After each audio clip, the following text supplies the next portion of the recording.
looking live here in beautiful Salt Lake City, Utah, here at DNA HQ. On today's episode, we have... Let's break down our way too early Big 5 power rankings for the Big 12 Conference. The Utah Jazz have exposed the NBA's gambling issues. And let's talk the World Baseball Classic, along with some other baseball topics. All that and more. My name is Darren. That is AJ. And this is the DNA Sports Recap. Roll the intro.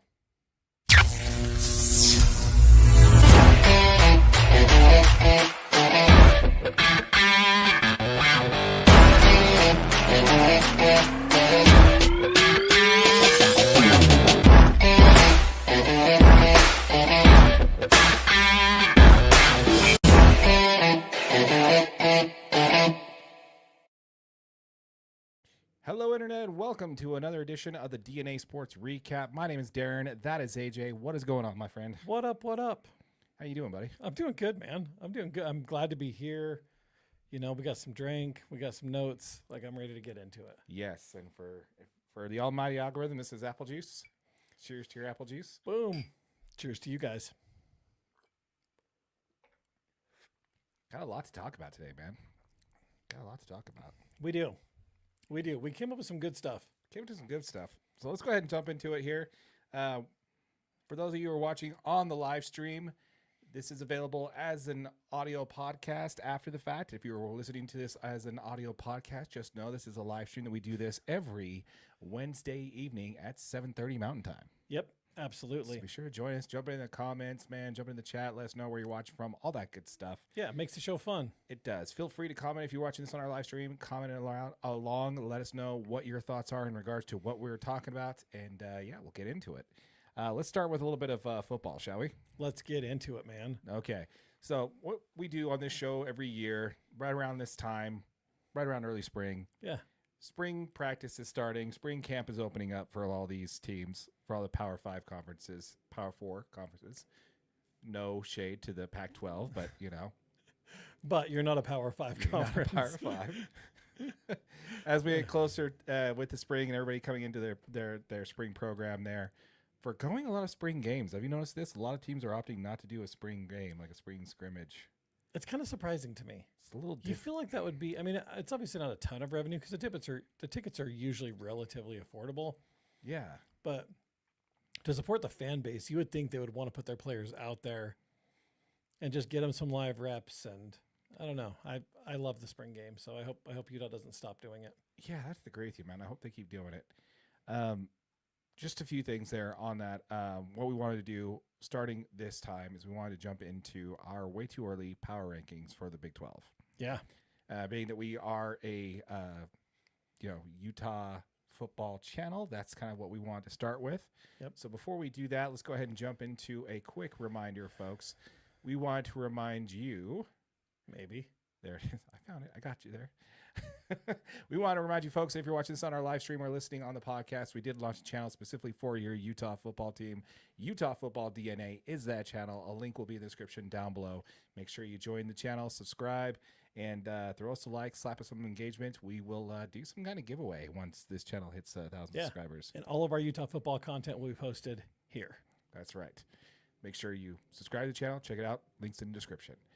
All right, so let's go ahead and jump into it, man. When it comes to the Big 12 power rankings, we want to start at 5 and kind of work our way up. Always, dude. You got to build up. Got to build up the anticipation. Yeah, so much anticipation. Once again, folks, if you're watching this live, please jump in the comments. Let us know what your thoughts are on our rankings here. We'd love to hear from you. Love to hear some feedback from you. Yeah. All right, so you want to go ahead and get kicked off with number 5, or do you want me to? Yeah, absolutely. At Okay, number you jump 5, at at number 5, I have the Arizona Wildcats. Okay. So I think Brett Brennan's done a fantastic job with this program. He turned them from 4 wins in his first season to 9 in the second. And he was just, this team was in a really similar position to Utah at the end of the season last year, where they were kind of hoping a couple teams lose. You know, they had a chance to kind of make it into the Big 12 championship. They had a path there. I think they're at the top end of the conference because they still have Noah Fafita, who's sensational. He's in his senior season. And he's really just been incredible his whole time at Arizona. And I really love that he's kind of chosen to stay. There's been some head coaching changes, and he's just kind of stayed steady through the program. I think he can easily lead them to the top end of the conference. I like it, man. I like it. It's funny that you mentioned that, how they're in a similar situation to University of Utah, because believe it or not, I've got the University of Utah ranked as my 5th school. Oh, wow. Okay, that's fine. That's fine. Let's hear it. So they are 11-2 last year, 11-2 overall with the 7-2 conference play last year. The reason why they have them number 5 is actually they were going to be much higher, and it's going to be funny because you're going to laugh at where they were going to be. But we do need to expect some fall off from this, right? You're losing your head coach of 2 decades practically. Yeah. And then, you have a new offensive coordinator coming in, a new defensive coordinator coming in. Sure, you're keeping a lot of your talent from your team, but your whole offensive line is gone. You got to replenish that. And you are keeping your star quarterback in Devin Dampier. But this is why I don't have them falling completely off. This is not a negative. This is a positive that I still have them in my top 5. Yeah. This conference is actually going to be growing. I actually see this conference actually getting more than just their conference champion in the college football playoff this year. Yeah. There's so much more talent in this conference this year than last year that I just think even being in the top 5 is going to be a pretty decent that's an accomplishment for sure. There are going to be some fall off, so I do expect some things to change for the University of Utah.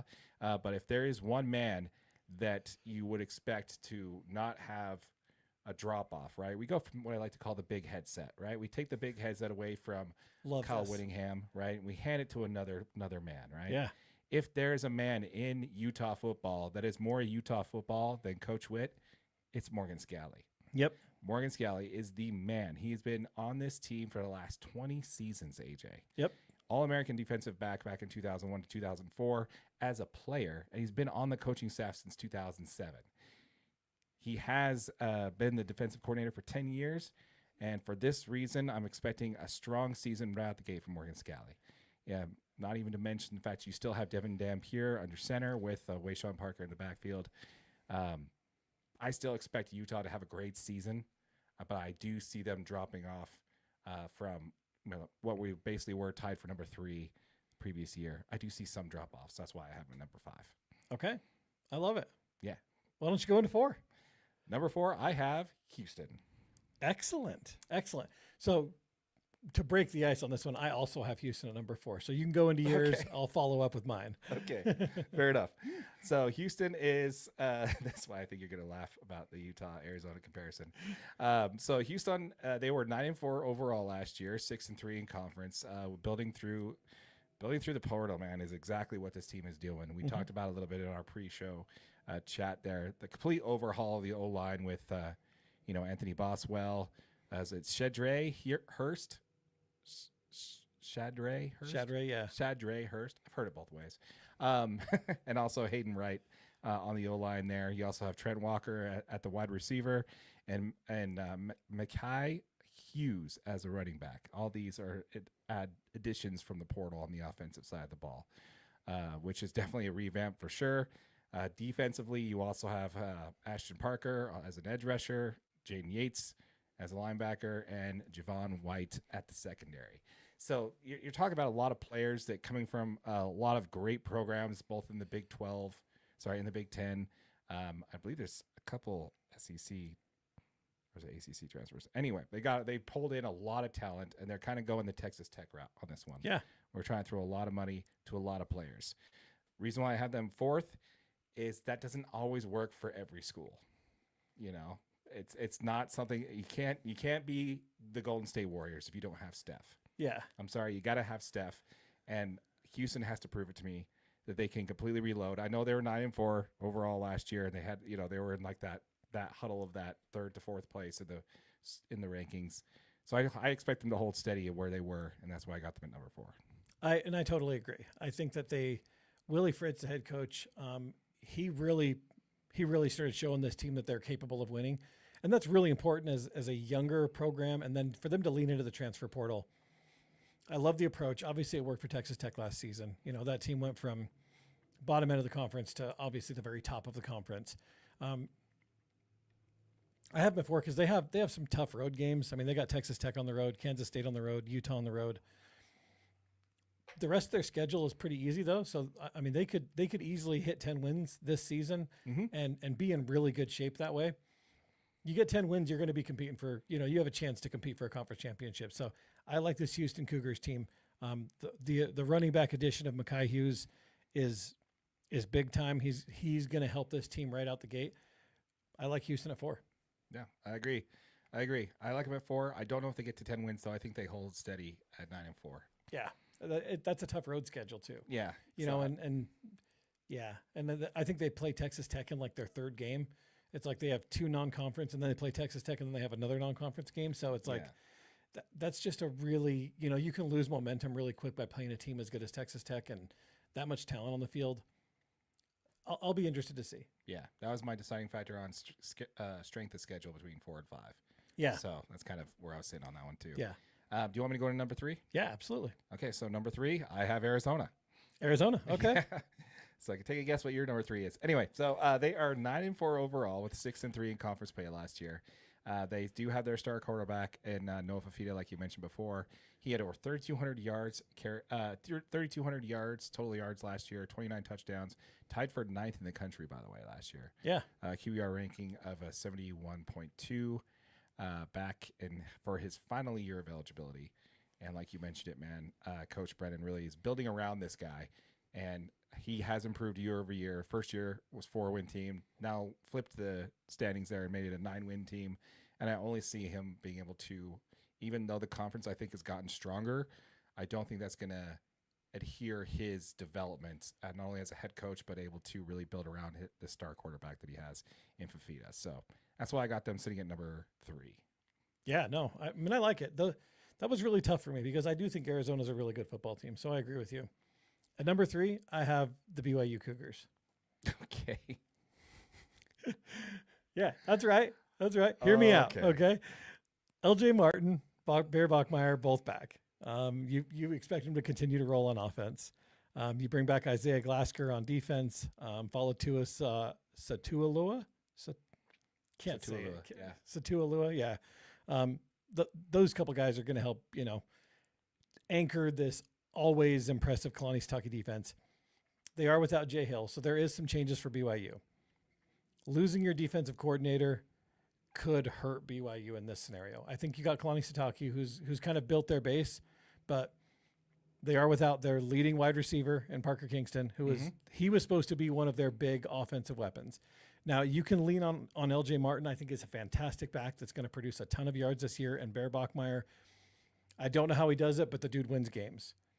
Yeah, we spent the first half of the year wondering if we kept talking about that with BYU. Yeah, you just didn't know. Yeah. Is this team for real, or are they just they're just finding ways to win? And I think that's just part of their. And it was all Bear Bachmeier too. Like you watch it in some of these games, he just at the end you didn't think that they had a chance, and all of a sudden he'd pull out and make a great play and get a first down and throw a touchdown. And very, very, very impressed. I mean, the team's been sneaky good. I think Kalani Sitake has like the 3rd most wins of any head coach in the last 4 or 5 seasons.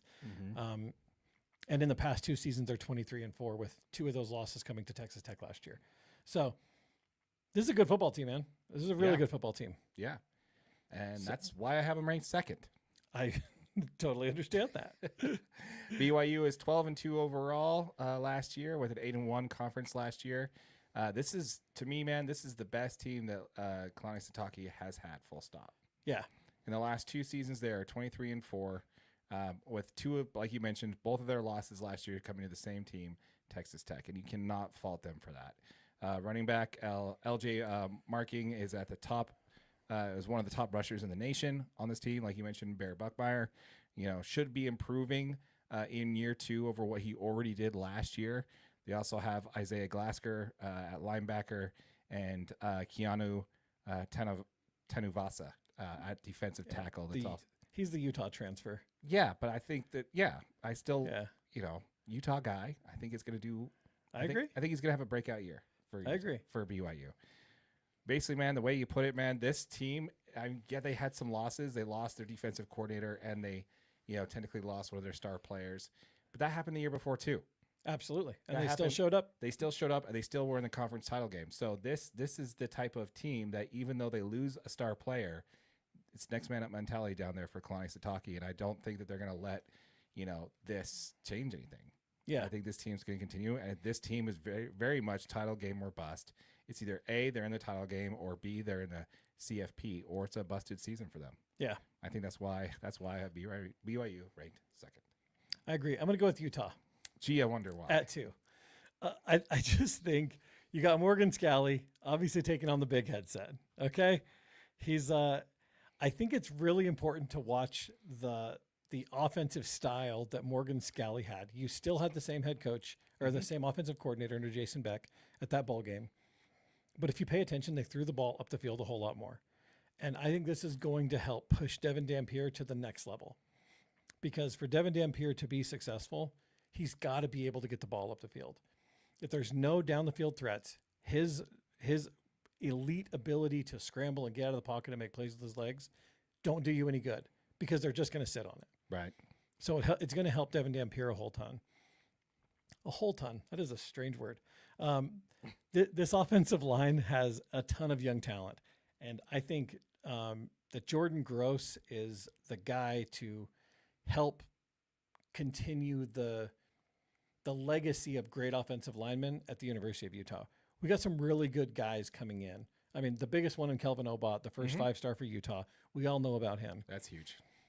But we also got like Isaiah Garcia, who was, I think he's a 4-star recruit out of Utah. And I think he redshirted last year because obviously we had a ton of offensive talent last year. But the gigantic thing for Utah, and the reason that I have them at 2 rather than 3, is Devin Dampier. And you can just see that he has a really focused, he's really focused on his ability to throw a really good, accurate ball. And he improved his accuracy so much and kept the ball out of harm's way last year. And I mean, obviously he's naturally crafty, right? I mean, he's going to have moments where the O-line's going to slip up, and he kind of erases a lot of that stuff because he's so good in the pocket. The defense is always going to be good. And I mean, I think it's important. I mean, back on Devin Dampier, his improvement, it was noticeable in every single game. Like you saw him get better every single game. I mean, to the point where even like my wife made the comment to me, like watching him throw the ball on the sidelines before some of these games, you're just like, he looks better than he did last game. Like these balls they're more on the dot. They're right where they need to be. He's making better reads. Like, so the defense is going to be good. And Utah was in a lot of blowout wins last year where I think some of these young defensive players got moments where it's going to really help them. It really helped them probably develop in this future, in this next season. And we got to see some of those future players play. And I don't know, Utah too. Go Utes. No surprise that the season ticket holder is for the Utes is putting the Utes at 2. There's no homer bias there at all. Not at all. Okay. Love it, man. I absolutely love it. I agree when it comes a lot to what you said about University of Utah and how I feel that I just can't, there's got to be some drop off from this changeover. I can't see them performing better this year than with this conference being the way it is. That's kind of like, that's my argument there. So I thought the same thing, but when we had a changeover of offensive coordinator, we were really worried about, Jason Beck. Point. That's a fair point. Well, honestly, I think Jason Beck that was a great pickup for that team. Yeah. But yeah, I agree. I'd love to be proven wrong on this one and see them be all the way up at number 2 for sure. With that said, let's go ahead and jump into number 1. I'm going to start with Texas Tech. I'll jump into that. Yeah. One of the greatest 90s movies of all time was Money Talks, Charlie Sheen and Chris Tucker. Yep. Have you ever seen it? If you haven't seen it, if you know, you know. One of the greatest movies of all time, and it's also true in college football. After spending spree of last year, they cruised through the conference by winning 8 of their 9 games by multiple possessions. They had the best defense in Big 12 history last year, according to defensive rankings. Quarterback Brendan Sorsby is the top-rated transfer that should be ready to go for the revamped offense. Returning key contributors is going to be the linebacker John Curry and Ben Roberts. We shouldn't see much slip up from this team at all. Yeah. So I think my biggest concern with Texas Tech is going to be Brendan Sorsby. I watched him play at Cincinnati. I don't know if he was all that great. Like, I mean, I understand he was the top rated portal quarterback. Right. Right. Which doesn't always necessarily mean. And Cincinnati looked great in the first part of the year until they got to where? The University of Utah. Exactly. Yeah. I think it's like. And Utah ran him out of that stadium. Yeah. It's like. Brendan Sorsby looked horrible. Yeah. Yeah. It's like the best player available on a bad draft. You know, you're like. Exactly. And I understand that they obviously had to go in and get a quarterback because they lost theirs. Mm-hmm. But I don't know if Brendan Sorsby was the guy that. Does he throw a good ball? Sometimes, yeah, he does. But if you can get pressure into the backfield, he does not play well under pressure. He didn't make great reads. I mean, the Utes defense, as good as they are, made him look really bad in the game when Cincinnati was here. Yes. If you're going to make me choose between Devin Dampier and Brendan Sorsby, I'm taking Dampier every day. Yeah, I'd have to agree with you on that one for sure. If Dampier entered the portal and didn't go straight to Michigan, I think he would have been the top quarterback available. Absolutely. In the portal.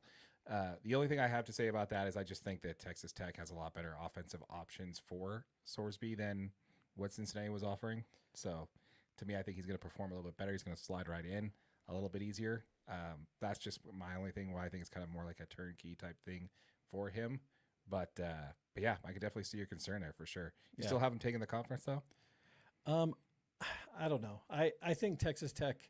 Well, are they not ranked number one for you? They're ranked number one for sure. Okay. I mean, and that's the thing is they won the conference last year by a landslide. You know what I mean? They beat the second best team in the conference twice. Yes. So when you're at the top, you're at the top until someone proves that you're not at the top. So let's see how the season goes. I'm excited, man. I think this could be another great season for Texas Tech for sure. Yeah, no, I'd have to agree with you, man. We want to hear from you folks. Let us know what your thoughts are in the comments down below. Please feel free to roast us on our picks there on where we at. With I'm sure it's coming. It's going to come, man. Yeah. It definitely is. We do have a comment we want to hit up here. We have one from Aaron here. Let me go ahead and jump this one, throw this one up on the screen here. I feel like this will be a stand-up or stand-out year for Utah. Stand-up and stand-out Stand-up and stand-out year for Utah. Love it. Love it. I have to agree with you, man. Like, when it comes to the University of Utah, I think that this team, I mentioned it a couple of weeks ago that we need to see like where this team's identity is. But the more and more I realize, Maureen Scally has been here as long as, anybody in college football. I think this team already has an identity. It's just whether or not the players will buy into this team's identity going forward, in my opinion. And I don't know if they're going to have as much of that issue because of the guy Morgan Scally is and because who he's been to this program. I think this transition will be more seamless than a lot of people are thinking. And it's a really exciting year for Utah. Agreed. Once again, folks, we want to hear from you. Let us know what your thoughts are in the comments down below when it comes to the Big 12 power rankings. We want to hear from you. All right, so before we move on from the University of Utah, believe it or not, man, I've got some good news for the University of Utah football fans. Hell yeah, you do. I've got some good news. Congratulations, folks. Congratulations. You now have the chance to cheer for a team that isn't the best team in the state. This isn't something that you can say over the past 23 years or so. So if you're a young buck, you're younger than us, especially younger than me, there hasn't been a time where Utah hasn't been the dominant team in the state. Yeah. Over the past 25 years, approximately 2001 all the way up to 2025, the University of Utah has been pretty much dominating their rival the whole time against BYU, winning roughly 15 out of the 23 matchups they've played together over this period. Utah has made a significant stranglehold over the rivalry with winning 9 straight from 2010 to 2018. Yeah. Though BYU has won the most recent matchups in 2021, 2024, and 2025. The reason why I want to bring this up is this rivalry has very much been a pendulum swing, right? Utah has dominated the Holy War, going from if you go back all the way, let's go back to 1896. Yeah. Okay. And all the way from 1896 to 1971, Utah has dominated this rivalry. Then you go for the next 20 years, BYU showed a nice 20-year run where they loosely run most of those 2 decades, only losing twice in 20 years in the 70s and 80s. Then there's some back and forth over the next couple of years, right? Mm-hmm. And then starting in 2020, then starting in 2002, all the way up to 2021, Utah's maintained control. Sure, Utah's a 2-time Pac-12 championship of the year, right? They won 2 Pac-12 titles as well as a WAC title, I guess is what it's called, Western Conference Championship. I can't remember which one. Nobody even cares about that one.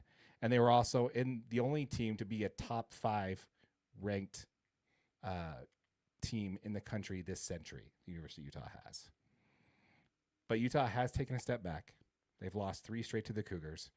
BYU has had the head coach courted by a Big 12 program, and he stayed. Big 10 program. What did I say? Big 12. But I looked right at Big 10. 10. Penn State, yeah. Yeah. So BYU had their head coach courted by a Big 10 team. Yeah. And he stayed. Yeah. Utah lost theirs as soon as the same offer came calling. BYU has made it to the Big 12 title game last year, and we're 1 win away. AJ, 1 win away from the CFP. So, are we getting some 80s nostalgia here? Is the pendulum swinging back towards BYU, and we're going to see a BYU run going for another decade or so? Or is this just a little blip on the road for the boys up on the hill? I want to hear your thoughts. I'm gonna lean more towards blip in the road. Well, because you're picking them second in the conference this year. That's correct. That's correct. I feel like the Utes have been, I mean, just this last year, they were 1 to 2 plays. I mean, well, actually 2 years in a row, 1 to 2 plays away from beating BYU in both of those games. And yes, they lost them. Absolutely. But in one of those games, there was a questionable call.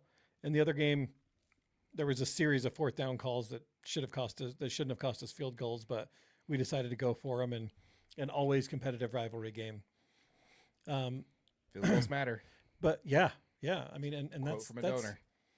it's huge, man. I mean, and I think that you look at Utah and the team that they continue to produce this season will tell all as far as whether the pendulum is swinging. Morgan Scally, if Utah has a really bad year and with a first-year head coach, it could really hurt their ability to get transfer players. It could hurt their ability to sign players out of high school. When you're successful, you can keep being successful because players want to come play for you. Players don't know what Morgan Scally is capable of. We as Utah fans don't know what Morgan Scally is capable of.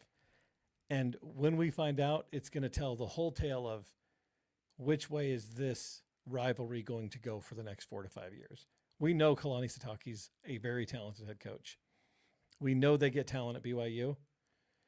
I mean, there's big recruiting differences between these two schools. You don't even recruit the same types of players most of the time. Like you're getting guys that are, and it's because, you got some honor code stuff at BYU where I think that does change some of the things where it's like, if you're going to be 30 miles away from each other, both these teams are competing for a Big 12 title. I don't know. I mean, I think there's some of that stuff that's going to, sway a player here and sway a player there. But I think that, I think I'm leaning more towards a blip. I think I could see Utah come around, but like I said, it's going to be really telling here in this next season will tell a lot. Yeah. I like it. I think you're going to be spot on that one with this next season being a lot, because if you look over the history of the rivalry, by the way, really interesting. If you get a chance to study a Wikipedia page, the Holy War is definitely one of them. Yeah. Which, by the way, it's a pain in the butt to fact check that. You got to go. You always got to fact check Wikipedia. Absolutely. Going over that sort of. It's real easy to update Wikipedia as just anybody. Yeah. So, oh, man, that was fun. That was a lot of research, a lot of clicking back and forth on 2 different spreadsheets to make sure I got it right. But you'll see quite a few times that when the other takes over and the pendulum swings, it's not the 3rd in a row. It's there's been 3 in a row, but there's usually 1 and then a loss and then 2 wins and then the 1. So we've seen 3 wins steadily with that 1 year between the 2 being a gap year where these teams didn't play. So I would assume that one would be the swing one. So if you look historically over this team, over this franchise, and I know completely different players, completely different coaching, not the same. Look at the games, man. There's a pattern. Yeah. There's a pattern of dominance going back and forth over the last like 50, 60 years. I say that this year is going to decide whether or not which way that pendulum swings. Yeah. And it's not just a blip. It could be a swing, but this year is the year, my friend, that's going to decide whether or not this is just a blip on the radar, or we can look forward to BYU being the dominant program in Utah for the next 5 to 10 years. Yeah. I don't want that to happen. I really course don't. not. I can't. It's Utah football DNA, man. I can't. know I'm Yeah, wearing this blue is- right now, but that has nothing to do with it. Yeah, no, this is Utah football DNA for a reason. And, Exactly. and I think we've got some really good young players coming up, and I think we've got a good chance. I like Morgan Scally. I like what he's doing. I like the coaches he brought in. Go Utes. Yeah, absolutely, man. We want to hear from you folks. Let us know what your thoughts are in the comments down below. We want to hear from you. Do you think this is just a blip on the radar of BYU just kind of taking it to the University of Utah over the last couple of years and kind of asserting themselves as the more predominant school in the state? Or, is it just going to be a Maybe it's thing? Utah State. Yeah, it's not happening. They're Pac-12 now. Sure. That's a real thing. That's a real thing. Yeah, we want to hear from you. As a reminder, folks, we did just launch a channel specifically for you, Utah football, called Utah Football DNA. It's a channel specifically dedicated to all of our Utah football content will be posted here on this channel. So if you're watching this on our live stream or you're listening to our podcast afterwards, on either one of them, the YouTube or the audio podcast, a link to Utah Football DNA will be in the description down below. This is where all of our content is going for in the future. So make sure you check it out and subscribe to the channel. We'll be doing some type of giveaway once we hit 1,000 subscribers on that channel. You got nothing to add there? Yeah. Yeah. So I was just zoning in. I was just listening to you. I like it. Like spell it out. You did a great job. Yeah. A few of the comments here we want to hit real quick is Aaron did say, "Oh yeah, and go Big Blue." Yeah. So Michigan fans, man. let us know, dude. Let us know. What's your confidence going in to this spring season with Coach Witt? Coach Witt under the big headset. Exactly. Dude, I'm gonna get you like a gigantic headset, like just a big, like we're talking massive headset. There's already too much crap in this office. Sorry, Too much crap. in the studio. When we go to the Big Ten, we won't matter, and We won't have to worry about BYU anymore.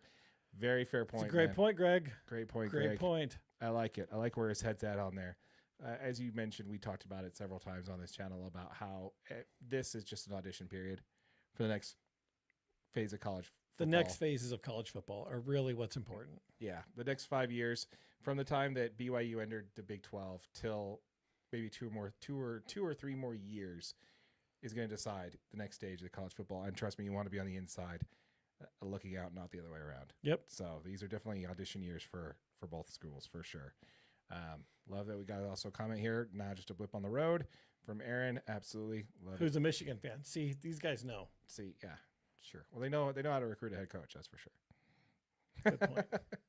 Good point. Sad, but good. Penn State, man, what are you doing? What are you doing? Yeah. All right, man. So you want to go ahead and pivot on over and talk a little bit about the Utah Jazz? Yeah, let's get into some Utah Jazz basketball, huh?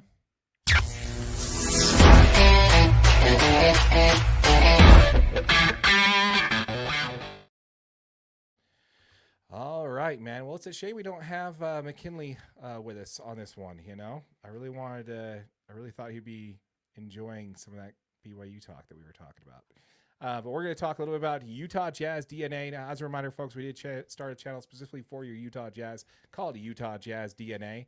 This is where all of our Utah Jazz content is going to be posted. So if you're watching this on our live stream or you're listening on our podcast afterwards, a link to Utah Jazz DNA will be posted in the description. This is where all of our Utah Jazz content is going. Look at this beautiful layover here that AJ put together. Fantastic. You guys are welcome. Either that's not centered or we're not centered. Yeah, I haven't seen any comments about our new graphics, and I don't appreciate that. So maybe just say something. They look great. Nothing. Okay, it's fine. All right. Hey, we got McKinley in the house. Oh, what's up? Dude, I was showing BYU some love, man, and I heard nothing from you, my dog. What's going on? Yeah. What is going on? That was pretty sad. I know. I was expecting that to hear was a something sad from you. moment. Yeah. Yeah, showing BYU some love, and I got nothing from my guy. Anyway, so that's perfectly fine, dude. Appreciate it. Thanks for jumping in. Thanks for chiming in on the comments, letting us know you're here. Appreciate it. Oh, okay. Well, you're gonna just busy. Can't comment on much tonight. Okay. Well, buddy, this is gonna be a victory lap episode for you, my friend. Victory lap episode for you. So make sure you listen. Greg commented. Greg, channel legend. What up? New graphics look good. Thanks, Greg. Appreciate it, Greg. It was all me. Yeah, it was a great work, actually. Great work. All right, so what we want to do is we want to talk about not the University of Utah. We want to talk about the Utah Jazz and kind of go over something. Do you want me to intro this? I do. Okay. I do. Okay, so over the past few weeks on this channel, we have been discussing the reasons why the Utah Jazz seem to be giving an unfavorable target for their tanking over the last couple of years. We've had several opinions about this, and which makes sense on some of them for sure. Utah Jazz are an easy target, an easy one to punch down to.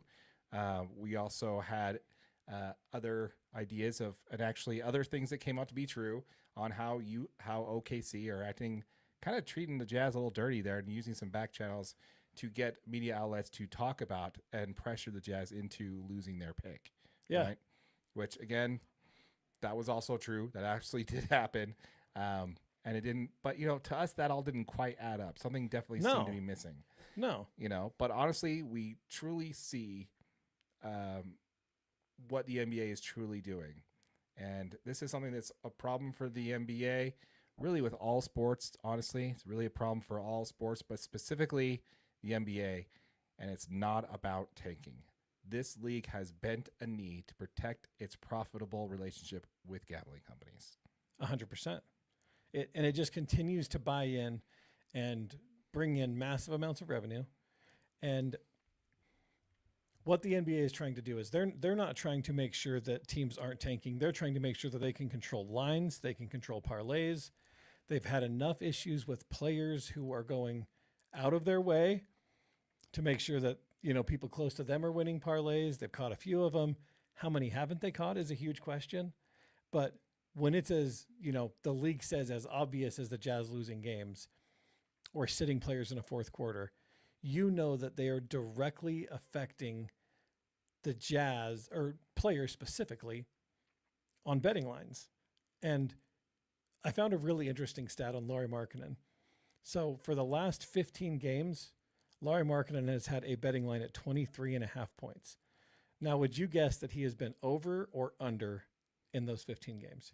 Oh, well, I would assume he would be under. You'd assume that, right? Because of the way the Jazz are playing. Yeah. Lauri Markkanen's been over in 13 of his last 15 games, over 23.5. He's averaging 27 right now. Interesting. And he's doing a lot of this in three quarters. So what we're seeing is the Jazz are getting extra efficient in these three quarters and playing great basketball in three quarters. And then, we saw them, players were sitting down in the fourth quarter and, you're moving guys out of the lineup. And, now we've got a ton of injuries that are just happening everywhere on the roster. And conveniently, a bunch of players need to be shut down for the year. The whole year. Everyone's done. Yeah. Laurie got a hip. I mean, Nurkic needed nasal surgery. Yeah, he needed nose fixed. Weird. It's been really interesting to see the way that the Jazz have been. The Jazz have only been favored to win in one of these, the last 8 games. And that was against Sacramento, which they did win.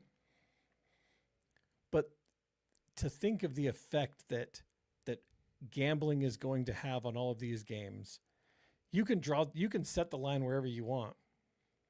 But I don't know. I mean, it's a really rough time for the NBA because the Jazz are, well, not just the Jazz, but teams in the NBA are going out of their way to lose games and put themselves in positions for draft picks.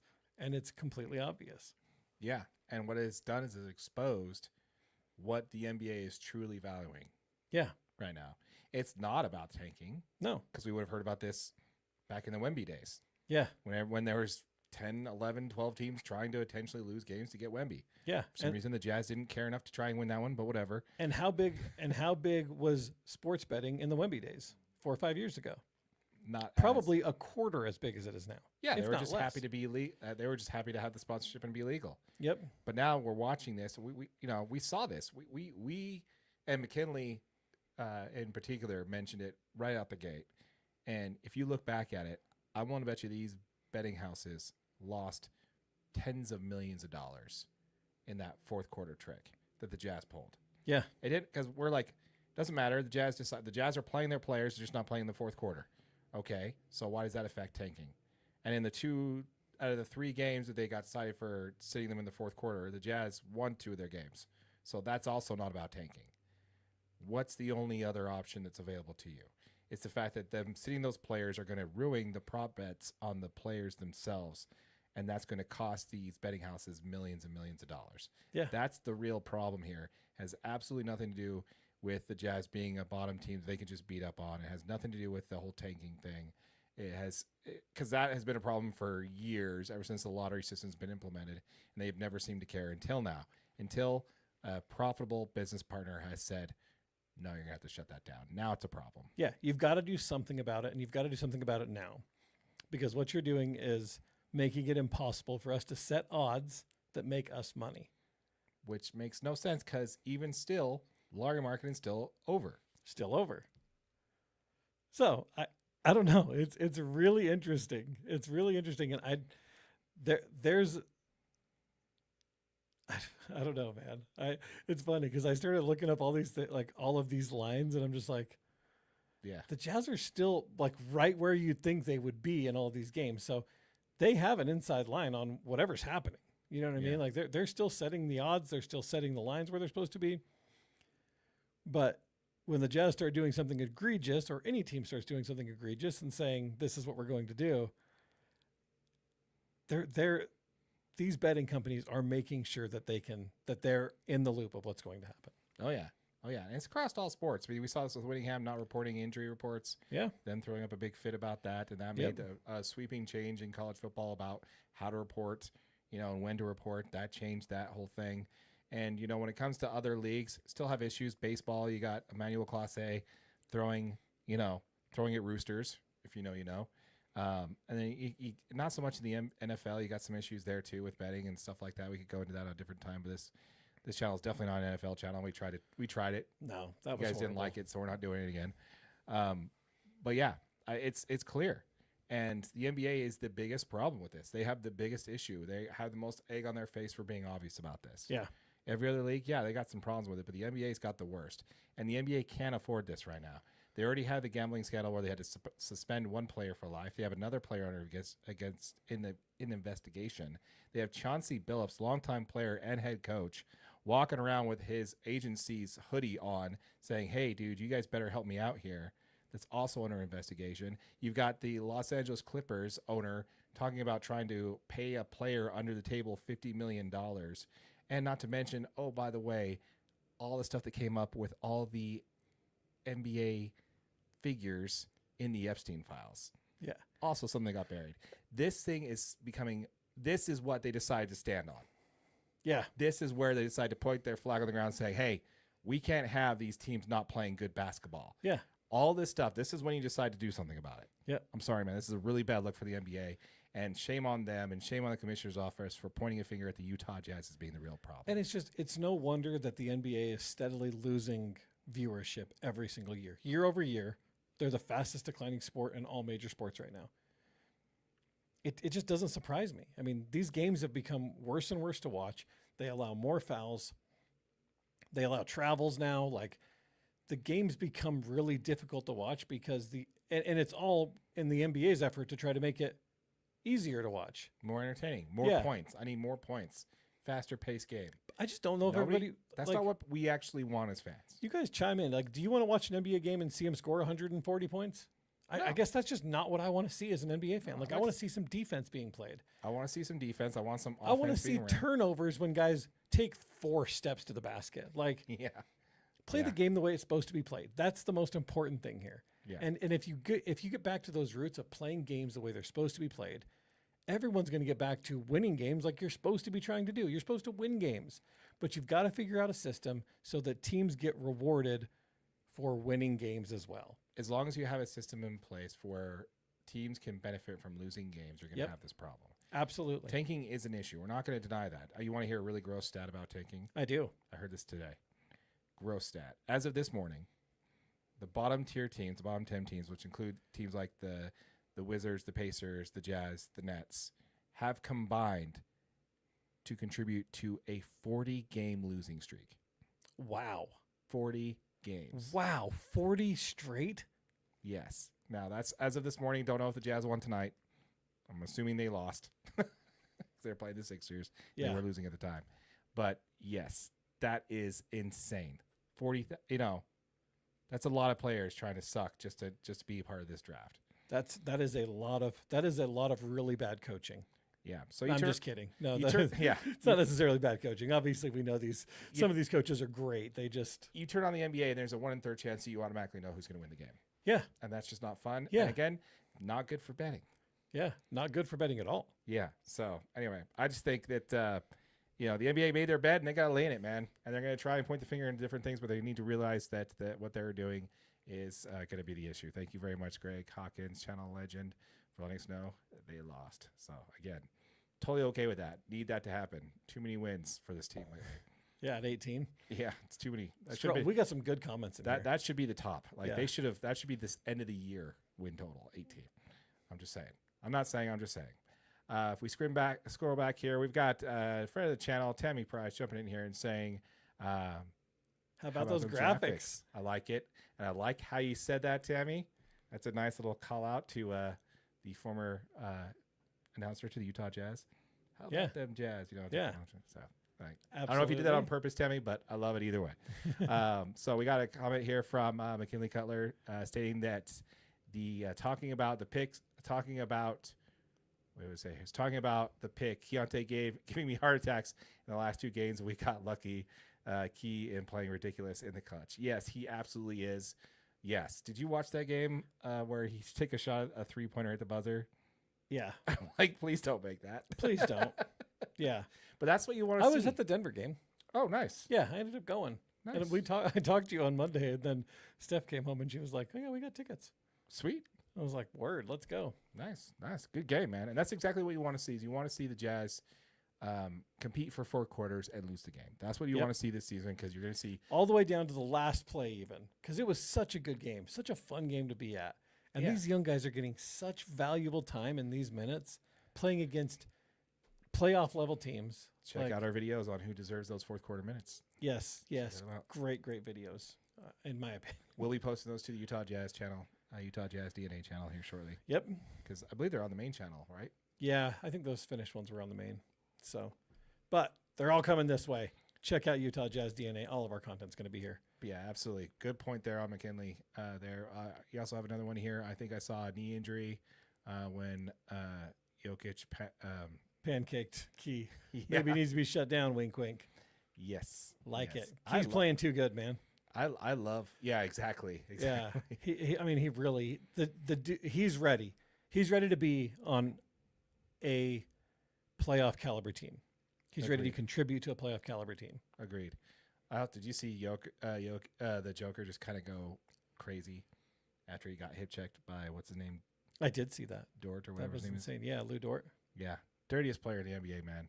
Dirtiest player in the NBA. That play was so bad too. He does it all the time, dude. So blatant. He's making what's his name from Golden State Warrior look like a guy who's just being caught in a bad spot. Yeah. So many nut checks. So many like throwing a hip in to knock it's dirty. The guy down. Yeah.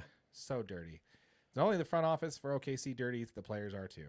So we got another comment here from Greg Hawkins saying the current lottery setup encourages teams to tank for multiple years. Yeah, it's not just 1 or 2 years. Like it's encouragement. If we had it on just a wheel where all 30 teams were on a wheel and you're in first place, second place, third place for the draft, which years you're going to be dropping in the top 5. Like, so where your competing window is, and when, so it would just be a lot better to kind of have that swing. And they're like, oh, well, you can't have the first pick of the first 5. No, let them know. Let them know ahead of time. Let the teams that are in the top 5 of the NBA right now be on the bottom of the wheel. That way, when these players age out, they're right there for the draft. Like, just set a constant wheel so no tanking is beneficial. It's not necessary. Just go win. Go win ball games. Yeah. Just go win. We also have another comment here from McKinley saying the other big thing in the NBA is that they were the first and the biggest partner with gambling sites when it comes to sports. Yeah, I think I saw them first for sure. Then we started seeing them on a lot of NFL, or was it? I want to say NFL. Was it NFL? I feel like it was NBA first, NFL second, Then baseball. then baseball, Yeah. soccer. No, I'm just kidding. I don't watch enough soccer to know I that. was gonna say, I'm like, what?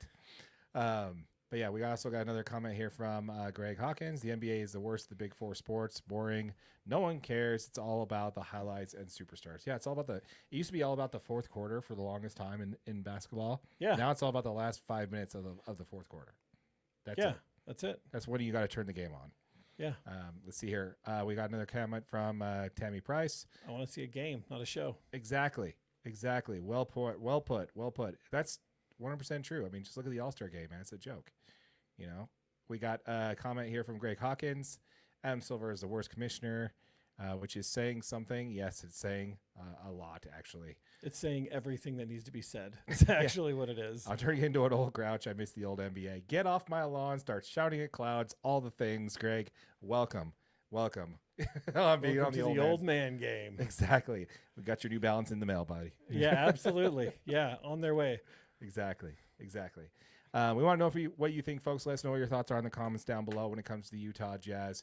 Are you seeing this the same way that we're seeing it when it comes to the Utah Jazz are basically simply just exposing the NBA for basically just kind of pandering to their partners, man? Yeah. Sidestepping the quality and the integrity of their league for the bottom dollar.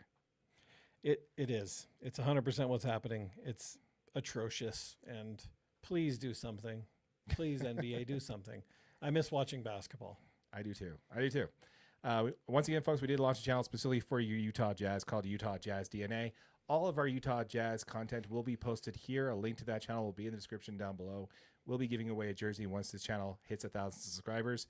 So if you're listening to this on our podcast or if you're watching it on our live stream and you're here for Utah Jazz, a link to that channel will be in the description down below. Like it, comment it, let us know what you think. Absolutely. All right, let's go ahead and pivot on and talk a little bit about Major League Baseball, shall we? Let's do it.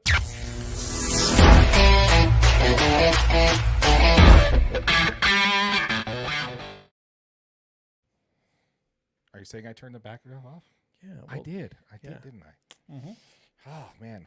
What are you not paying me for? Seriously. It's great. This is bull. All right, man. So we wanted to go ahead and jump into it. There's a reason why I'm wearing a Dodgers hat and a Dodgers jersey, Dodger hoodie today. In case you can't tell, the LA and the thing there. I think there's a World Series champion patch on his arm too. Oh yeah, that's the one. What did it say? 2020. This one's 2020. Yeah, this hat's a 2024, and I Throwback. believe one of the hats back here is a 2025.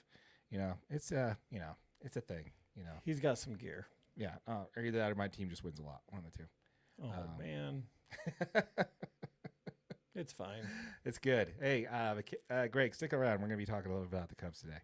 All right, so what we're going to be talking about, we're going to be talking first about a little bit about player hate and praise towards the Dodgers. Yeah. Let's talk about an old school friend of the channel, Manny Machado. This is a guy, when we first started our channel, if you go way back in the day, this is a guy we did not stop talking about. Like every week, he was on our channel about. It was like always in the news for like, it felt like years, but I mean, it was probably a couple of months. Yeah, but he was always, he's the first guy to get called out on the pitch clock. Yep. He was the first one not to step in, and he's also the first one to get the wrong call when he tapped ahead in the ABS system in spring training, which is something we got to talk about.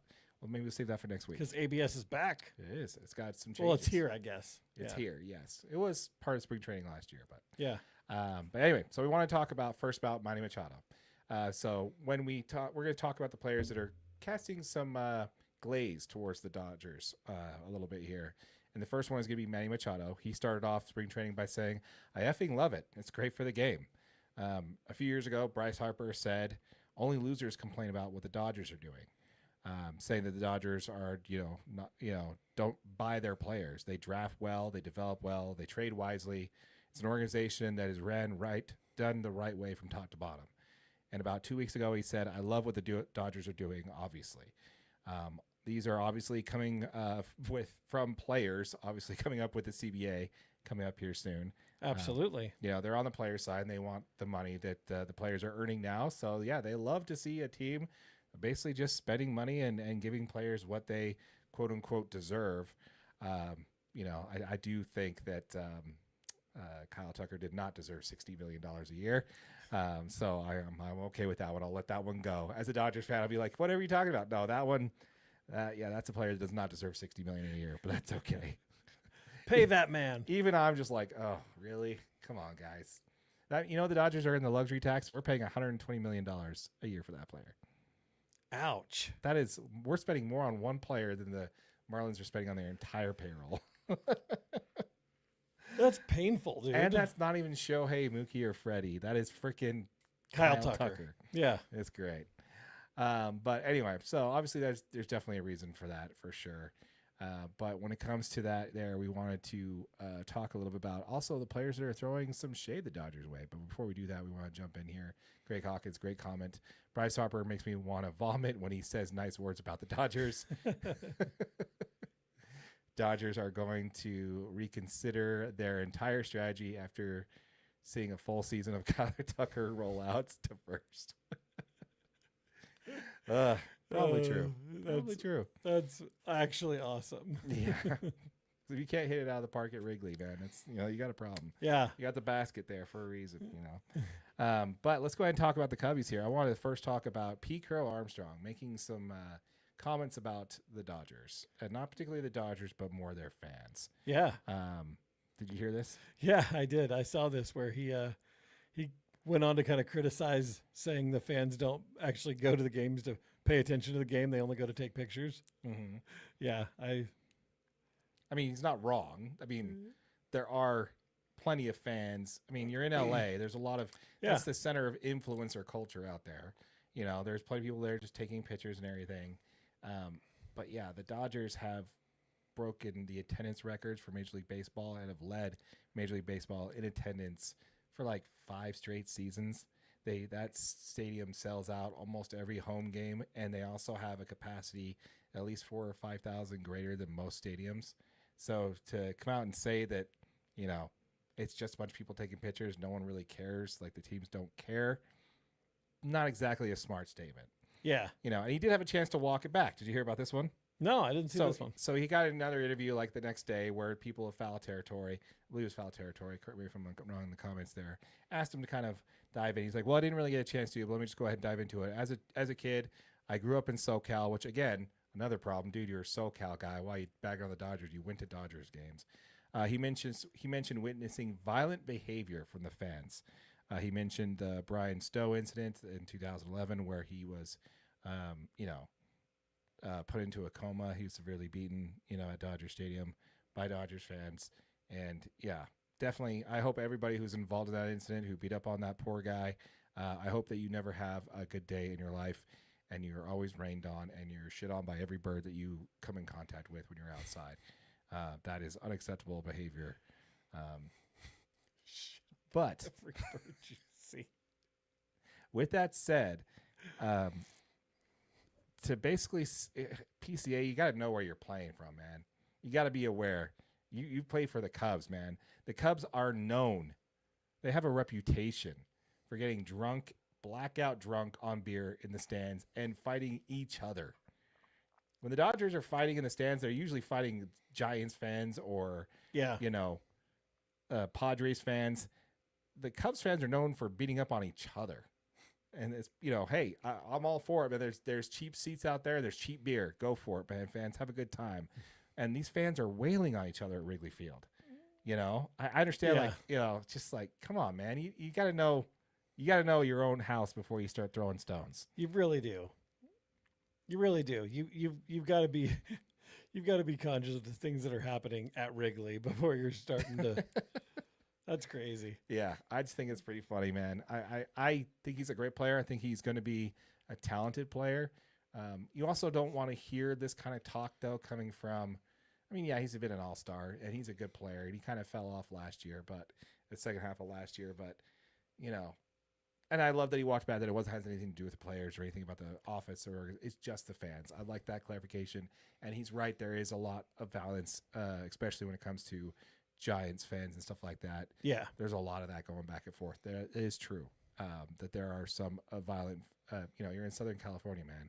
You got to be careful of who you talk to down there. Yeah, you're in the hood. Let's so be real. You got to be careful.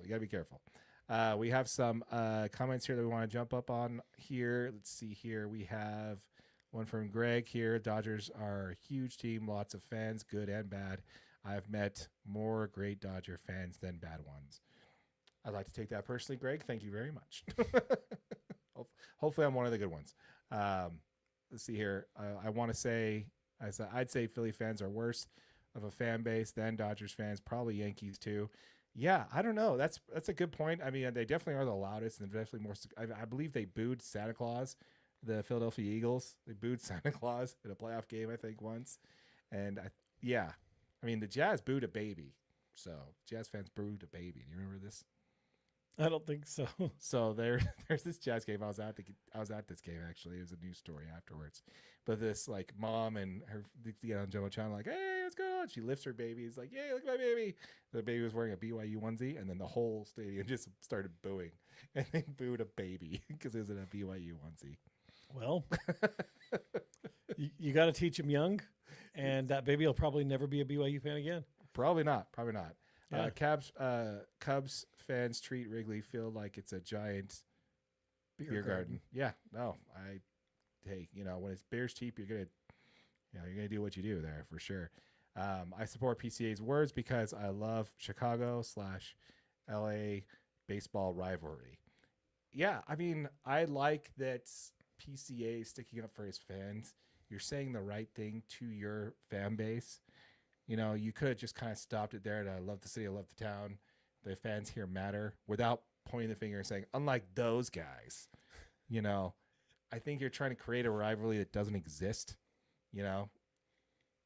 I think it's great. Chicago's a great sports town. Yeah. Absolutely. They might be losing their football team. Who knows? But, yeah, I don't know, man. Like, I think there was just a little force. You could have done that. You could have pointed the finger towards your actual cross-city rival at the White Sox. Especially being a young star player in this league. I think that's kind of the last thing you want to do is kind of set that example for sure. For kids that are looking up to you as an up-and-coming player, right? Someone that's making a difference on this this baseball team. Yeah. We got another comment here from Greg. It says, yeah, LA just doesn't have the cachet of Chicago. LA never had Jordan. It makes sense. Yeah. Yeah, LA never had Jordan. I like it. Fair point. They only had everybody else, but that's okay. Literally everybody else. Yeah. I like it, though. I like it. If you're going to hang your hat on one player, the GOAT is definitely one for sure. You got to love it. But the Cubs aren't actually the worst offender of this, and it's definitely not even PCA. The worst is definitely going to be Jazz Chisholm Jr. Have you heard this stuff? No, I did not see this one, actually. Oh, my gosh. This is some good stuff. Okay. So he was talking to the media, right, and talking about,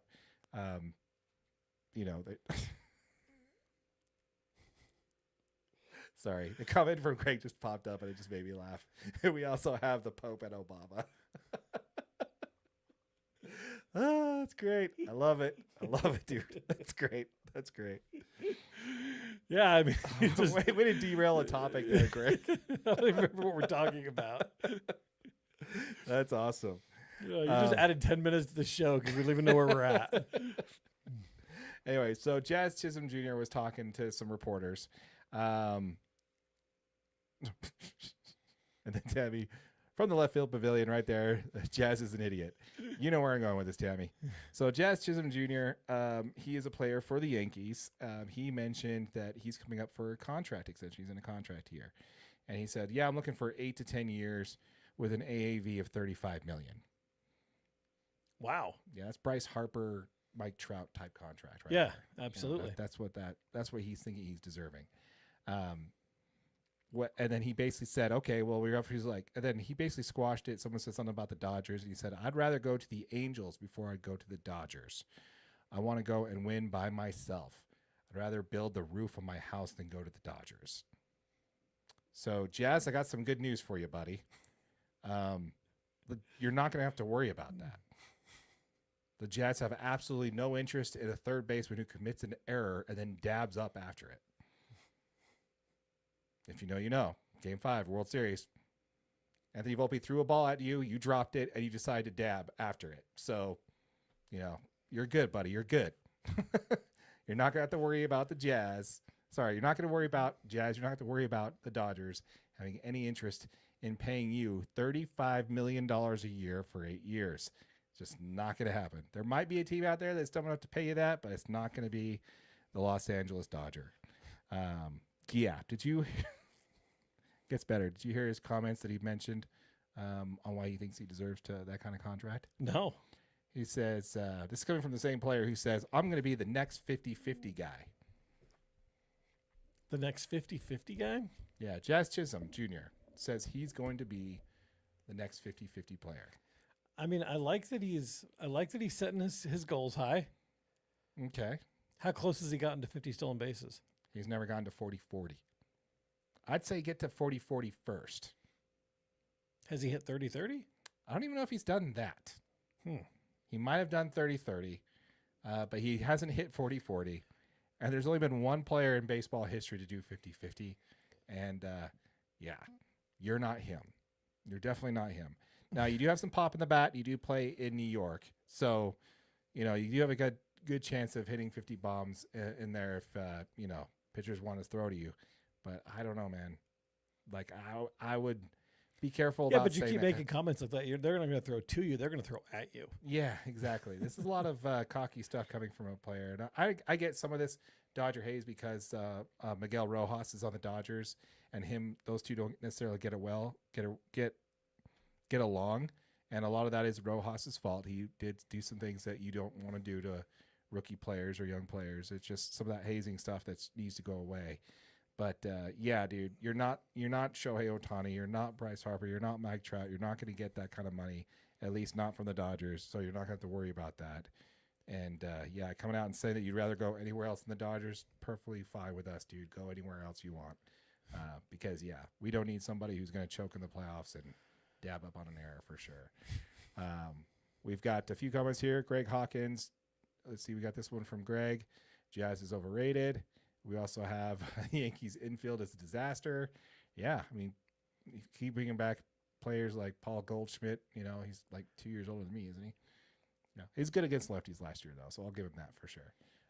Let's see here. Jazz couldn't even hit 4 home runs at a derby. Yeah. I mean, Mookie Betts only hit 1, but that's – but, yeah, you're right. He's, I don't know. I just don't see it. I think he could hit 30 home runs. And he could steal 50 bags, but there's no chance he's doing 50-50 for sure. It's a very rarefied air that even some of the greatest players never got to. So, yeah, good times.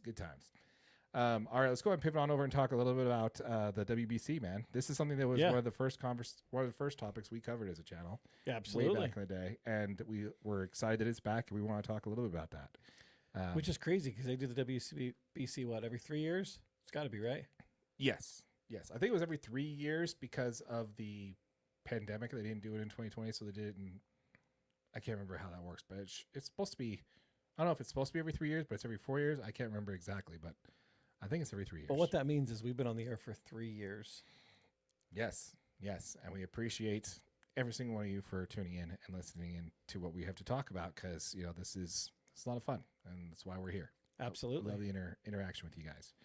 All right, so we want to talk a little bit about the plan for some of our best pitchers. We were super excited that Team USA is putting a juggernaut out there, and it all started with the starting rotation of Paul Skeens and Tarek Skubal. Yep. Well, some information has come out about that. Did you see anything on this? I saw the giant glaring highlight that Tarek Skubal is only going to throw 55 pitches. Yeah. 55.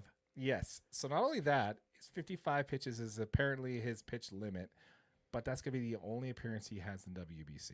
Yeah. If they find a way to get to the finals, he wants to make sure he finds a way to get there, but he's only going to be there as an attendee and cheering from the stands. He's only going to pitch once. It's only going to be in pool play against Great Britain on this Saturday. He's like, watch this, Great Britain. Yeah. Dude, at 55 pitches against Great Britain, he could do like 6-7 innings at that. Yeah, let's hope that he let's go for a Greg Maddux. Yeah. Complete game shutty. Let's go for that. In 55 pitches. Get a lot of ground balls, dude. Yeah.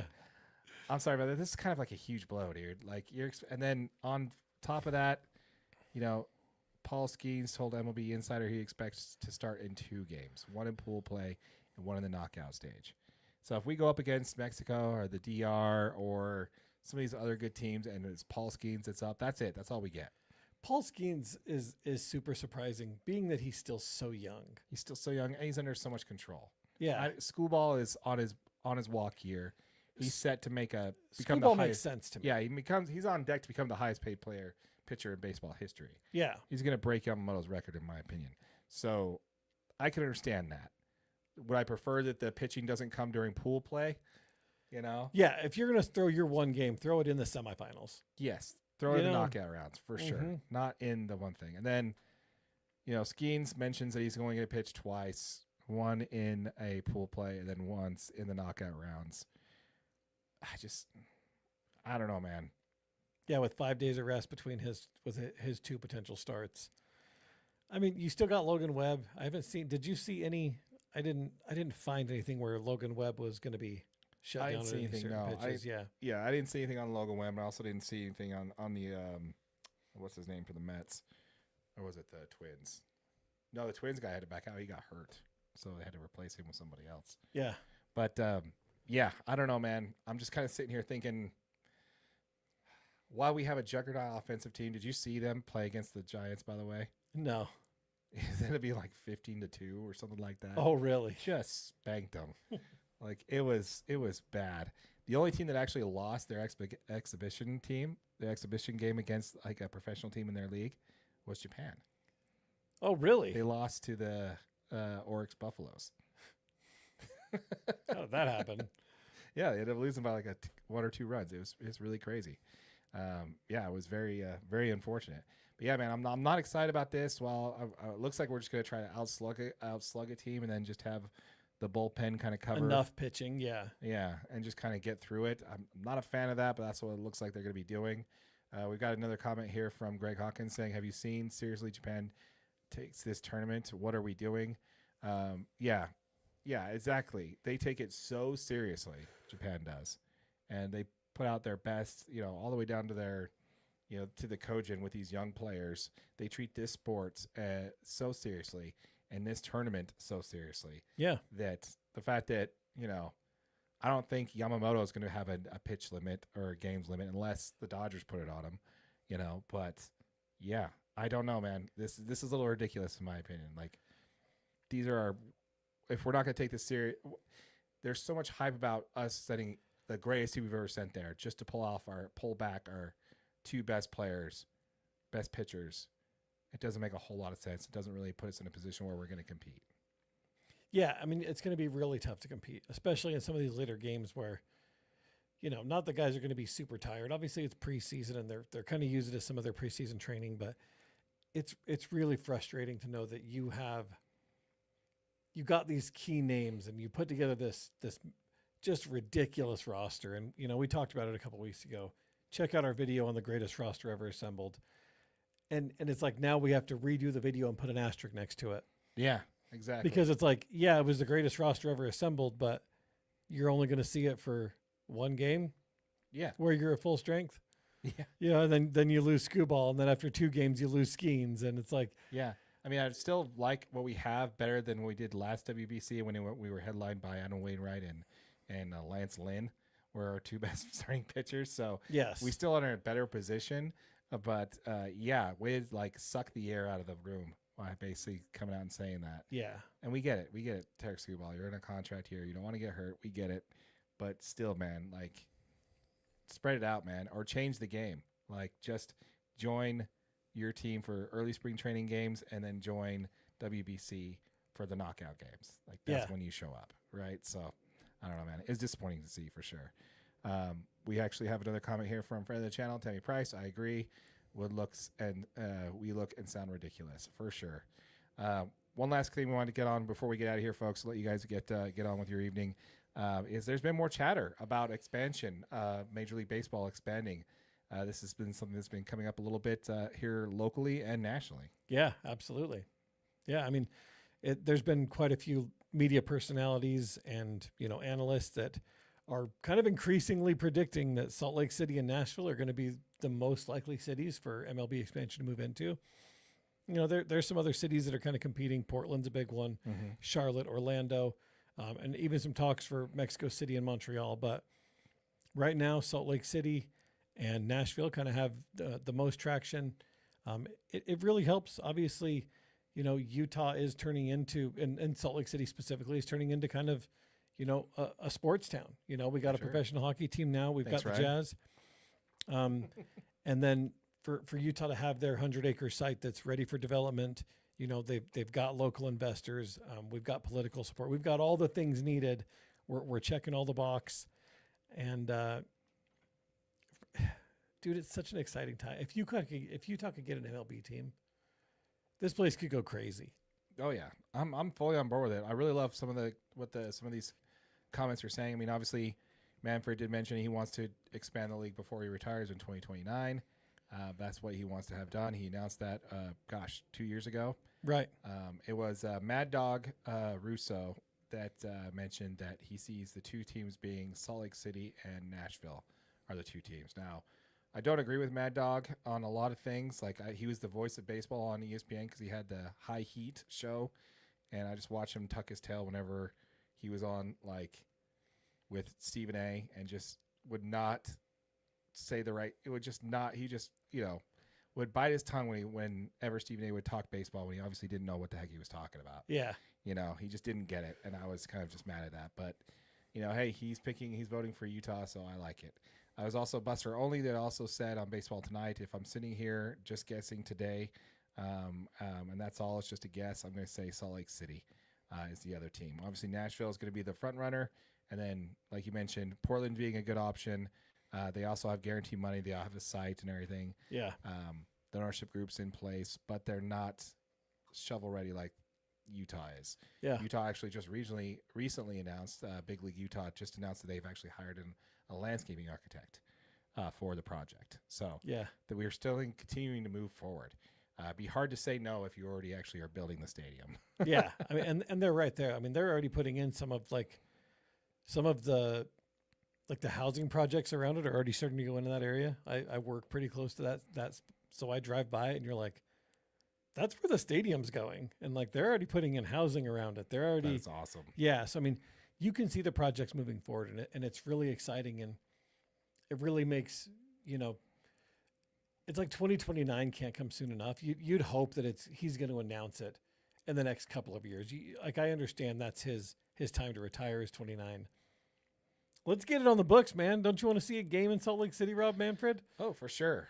Now, there's obviously some things that need to get out of the way first before they do that. This is probably something that he wanted on the docket sooner, but I knew he probably knows that beforehand. You have the CBA coming up this year. Yeah. There's every state that's almost guaranteed there's going to be some kind of lockout. So you probably want to see what happens after that before you commit to expansion cities. And then you also have the issue of other things like TV rights deals. There's so many teams right now that don't have regional or local sports rights. Yeah. That they also got to figure that out. So I think those are the two things kind of getting in the way right now. The Rays are going to be playing in their home stadium. The roof is done, so that's awesome. Yeah. The A's are still playing in Sacramento. By the way, they're going to be using Sacramento this year on their jersey, so that's cool to see. That is cool to see. So they're kind of, as an homage, as a thank you. Their stadium is being built in Vegas, so that is happening. Still doesn't mean that the A's aren't going to go to Vegas. I think if Vegas gets the way they want, they would rather have an expansion team than the A's, but we'll see. But yeah, so there's still some things to get out of the way before they start talking about expansion, but I'm glad that it's forefront in the minds of the MLB community and also other entities that we're still looking at Salt Lake as being one of the destination spots for sure. Yeah. I mean, major league sports in Utah are different. I mean, college sports in Utah are different. You get fans to show out every single game. We support our teams. So Rob Manfred, I'm sure you're watching this. Please pick Salt Lake City. Just do it. Yeah. I mean, we're here, man. We're here. Yeah. We're ready for you. Love to see it. As a reminder, folks, this channel did hit 1,000 subscribers. So if you're watching on our main channel, DNA Sports Recap, we will be giving the first $500 that we earn in AdSense revenue on this channel back to our subscribers. 5 subscribers are each going to earn $100 each. So if you've not yet, hit that subscribe button, hit that notification bell so you don't miss out on that giveaway. Yep. And if you're watching on YouTube on one of our short videos on either Utah Jazz DNA, Utah Football DNA, or, well, those are just the two. Make sure you like, hit subscribe. We appreciate all your guys' engagement. With all that said, my name is Darren, that is AJ, and this has been an episode of the DNA Sports Recap. Till next time.